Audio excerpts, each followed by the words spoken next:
Hey everyone, and welcome. Today we're jumping into a daily devotional from February 19th, 2026 that tackles a huge topic, salvation and its power over sin.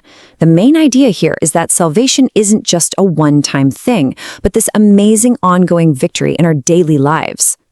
So the whole message really kicks off with this one powerful question. I mean, think about it. What if you could actually break free from those habits, those cycles, those patterns that just feel impossible to escape?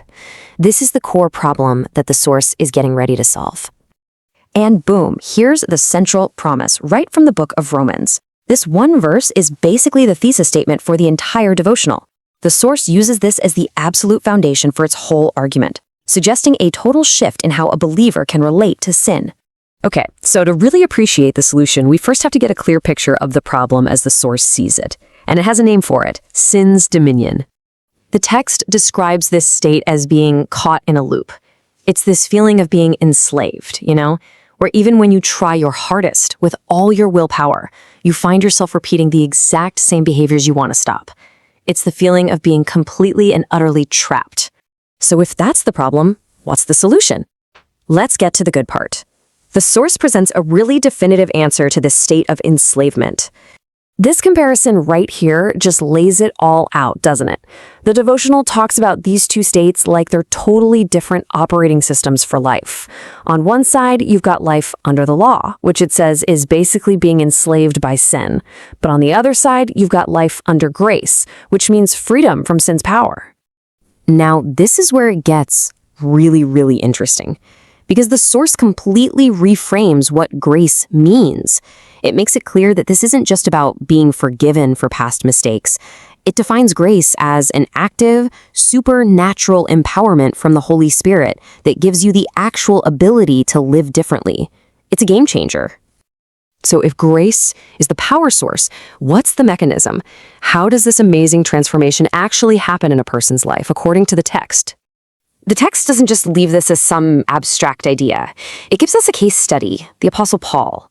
Here's a guy who wrote very openly about his own internal struggles, yet the source points out that he consistently overcame them by relying on this exact principle of God's grace.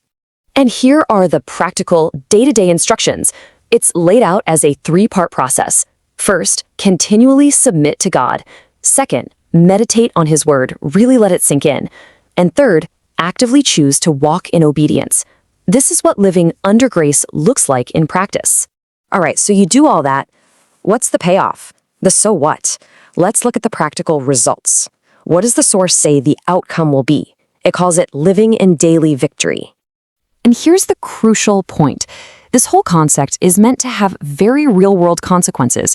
We're talking about being empowered to live with integrity, to finally break free from addictions and unhealthy patterns, to influence others in a positive way, and to minister to people effectively. It's all about a transformed life that produces visible results. Finally, let's look at how the source frames this whole experience. It doesn't see it as a solo journey at all.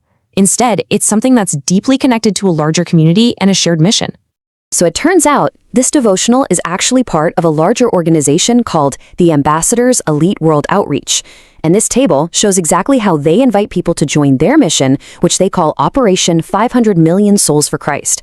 You can jump in as a prayer partner, a volunteer missionary, or what they call a kingdom investor.